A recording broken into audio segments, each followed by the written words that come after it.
Apa kabar pemirsa? Bertemu lagi bersama saya Rida Reski dalam Warta Parlamentaria. Kami sudah menyiapkan beragam informasi seputar kinerja dan kegiatan anggota DPR RI. Inilah Warta Parlamentaria selengkapnya.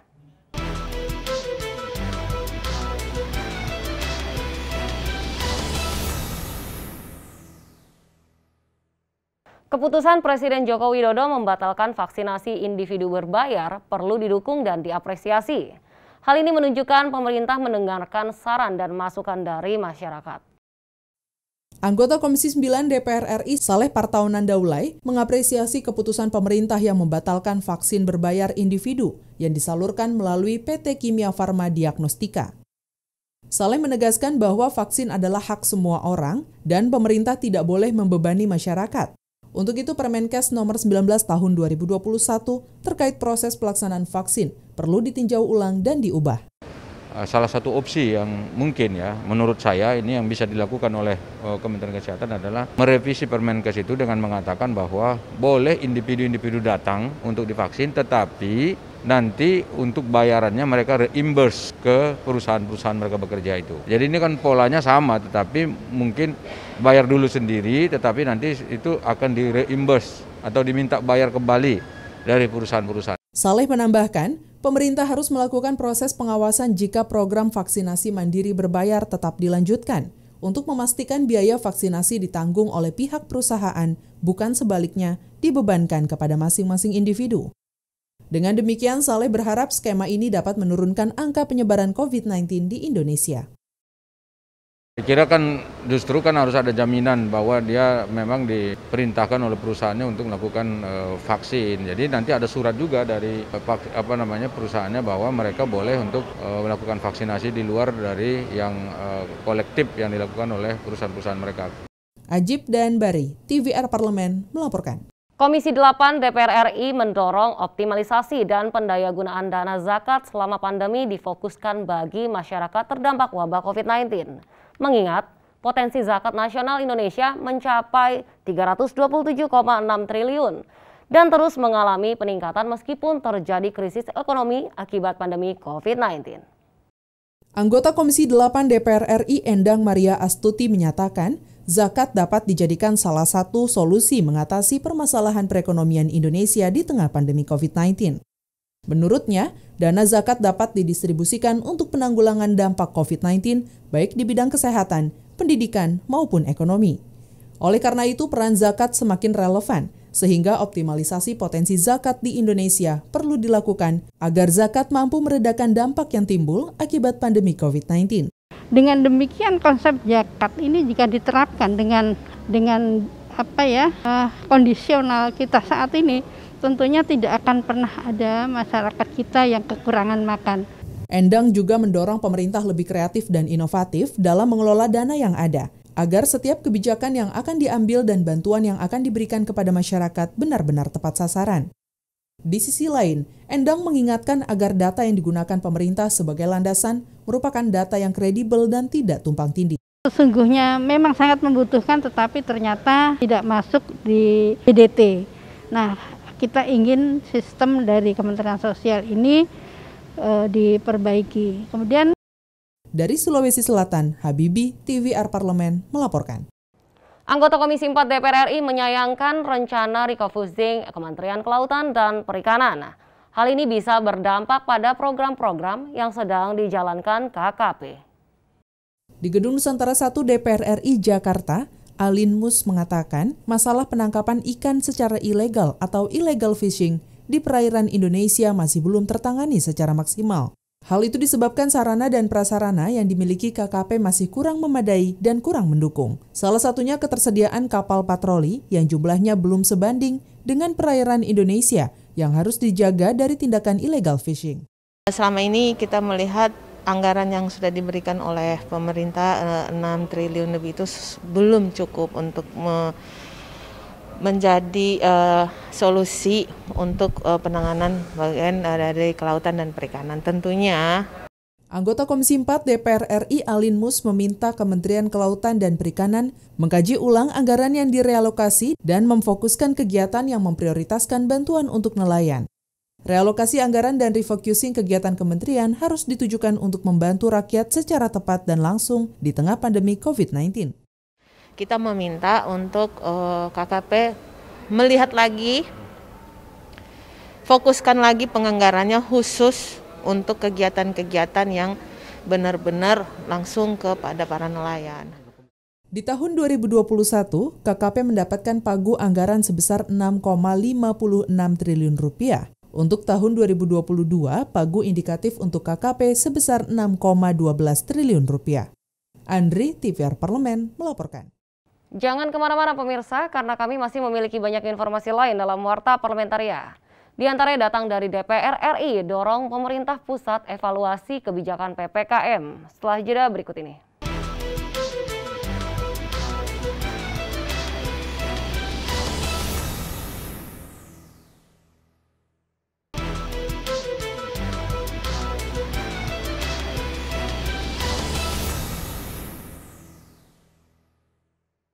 Komisi 9 DPR RI mendorong pemerintah melakukan evaluasi komprehensif terhadap penerapan PPKM yang selama ini telah dijalankan, serta mengukur tingkat keberhasilan penerapan PPKM dalam menekan angka penyebaran COVID-19 di Indonesia.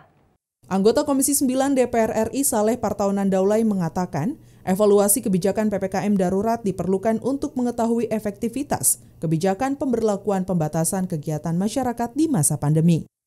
Menurut Saleh, penggunaan anggaran PPKM darurat yang cukup besar harus memberikan dampak signifikan dalam mengatasi pandemi COVID-19 di tanah air. Mengingat PPKM darurat juga berdampak pada berbagai sektor usaha dan bisnis yang menyebabkan tingginya gelombang pemutusan hubungan kerja. Perlu untuk ditinjau ulang ya kebijakan soal PPKM darurat ini. Bisa jadi ini PPKM daruratnya dihentikan karena tidak efektif ya, atau dibuat kebijakan baru. Anggaran untuk PPKM darurat itu juga besar ternyata, jadi bukan anggaran yang murah, dan saya kira itu menjadi satu catatan penting yang harus diingat oleh pemerintah. Saleh menambahkan kebijakan PPKM darurat yang diberlakukan saat ini sangat berdampak pada perekonomian masyarakat. Untuk itu pemerintah harus mengucurkan bantuan sosial tunai dan non-tunai secara merata dan berkeadilan untuk menjamin keberlangsungan hidup masyarakat di tengah pandemi COVID-19. Bahwa mereka tidak menerima bantuan sosial yang mestinya diberikan oleh pemerintah. Padahal dampak dari PPKM darurat ini terhadap perekonomian masyarakat itu cukup besar, karena banyak di antara mereka yang tidak boleh lagi katakanlah bekerja di luar rumah atau tidak boleh lagi dagang. Ajib dan Bari, TVR Parlemen melaporkan. Menanggapi adanya larangan ekspor benih lobster atau BBL, anggota Komisi 4 DPR RI mendorong pemerintah fokus melakukan pengembangan budidaya lobster oleh nelayan budidaya lokal. Hal ini akan meningkatkan nilai ekonomis lobster dan kesejahteraan nelayan budidaya. Di Gedung Nusantara 2 DPR RI Jakarta, Hairudin menilai Peraturan Menteri Kelautan dan Perikanan tentang pengelolaan lobster, kepiting, dan rajungan sudah sangat tepat.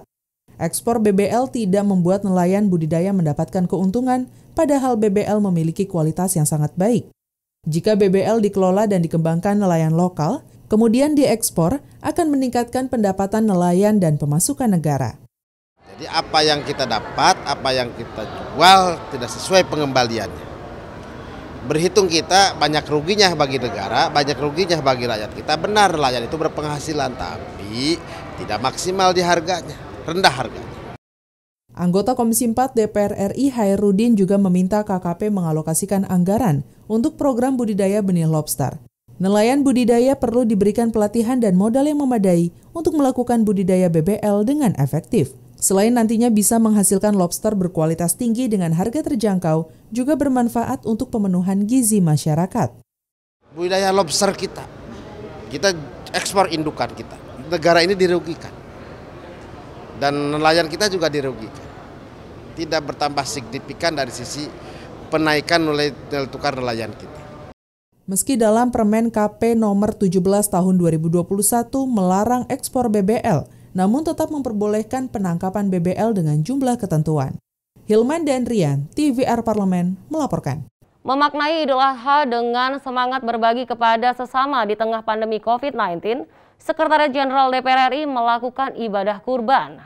Saat kegiatan penyembelihan hewan kurban di kawasan Masjid Baitur Rahman DPR RI Jakarta, Sekretaris Jenderal DPR RI Indra Iskandar memastikan pemotongan kurban di DPR tahun ini tetap dilakukan secara sederhana dan penerapan protokol kesehatan yang ketat. Nantinya daging kurban dari masjid DPR akan didistribusikan secara merata kepada karyawan-karyawan lingkungan Sekjen DPR RI yang layak menerima kurban serta para pedagang di kantin DPR RI. Secara ekonomi, banyak saudara-saudara kita yang memang kesulitan karena berkaitan dengan pekerjaannya, berkaitan dengan ekonominya. Artinya berbagi di masa pandemi ini itu menjadi sesuatu yang sangat berarti dan bermakna bagi saudara-saudara kita. Sementara itu, Ketua Panitia Pelaksana Kurban DPR RI Suratna menyebutkan penerima daging kurban selain karyawan yang layak menerima daging kurban juga akan dibagikan kepada masyarakat kurang mampu di sekitar gedung parlemen serta pengemudi ojek online. Daging kurban dari DPR RI ini diharapkan bermanfaat bagi masyarakat yang menerima. Alhamdulillah panitia menerima 13 sapi dan 8 kambing dari jamaah pegawai Sekretaris Jenderal MPR dan DPR RI yang ada di sekitar gedung parlemen ini, baik itu yang ada di MPR, DPR maupun DPD RI. Tim pemotongan hewan kurban di Masjid DPR RI wajib memakai masker, sarung tangan, menerapkan physical distancing, dan prosedur penyesuaian normal baru lainnya. Oki dan Tegar, TVR Parlemen melaporkan. Pemirsa, kami masih memiliki banyak informasi lain dalam Warta Parlamentaria. Tetaplah bersama kami.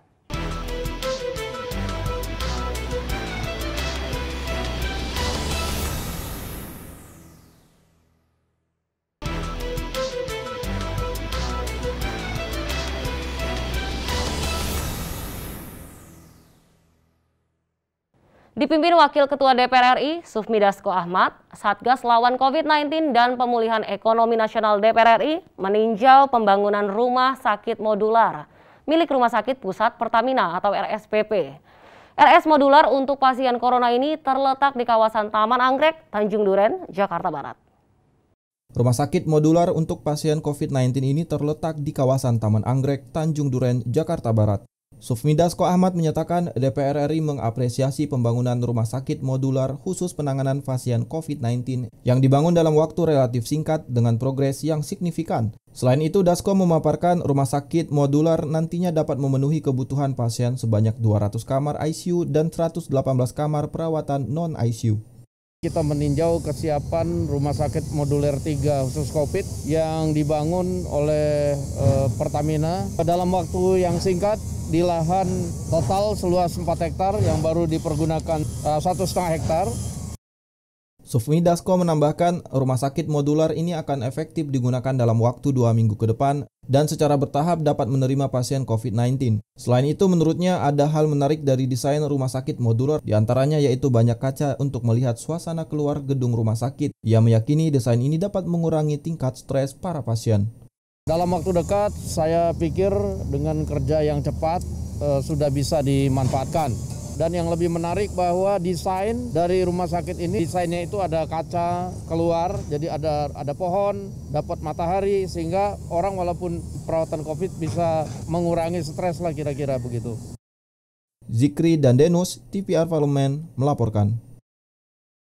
Anggota Komisi 3 DPR RI menyayangkan perilaku represif petugas penegak hukum di lapangan terhadap pelaku UMKM dan pedagang kecil karena melanggar kebijakan PPKM darurat. Petugas harusnya memberikan sosialisasi kepada masyarakat melalui pendekatan humanis. Di Gedung Nusantara 2 DPR RI Jakarta, Supriyansa mengakui jika aparat di lapangan melakukan tindakan represif dalam menindak pelanggaran PPKM darurat akan semakin menyakiti masyarakat, bahkan kerusakan infrastruktur. Karena ini situasi panas yang seperti ini, yang kita khawatirkan jangan sampai ada yang dimasuki kepentingan-kepentingan tertentu sehingga konflik dan gesekan itu terjadi antara masyarakat dengan petugas PPKM. Anggota Komisi 3 DPR RI Supriyansa memahami masyarakat menengah ke bawah harus tetap bekerja untuk memenuhi kebutuhan hidup sehari-hari, namun harus tetap mengikuti aturan PPKM darurat. Supriyansa meminta adanya evaluasi berkala untuk memastikan penegakan hukum di masa pandemi berjalan baik dan tidak ada pihak yang dirugikan. Sudah bisa dievaluasi secara baik supaya satu sama lainnya bisa saling mengerti, saling memahami. Pendekatan yang humanis seperti itu, saya kira itu bisa ditingkatkan dan bisa dicontoh.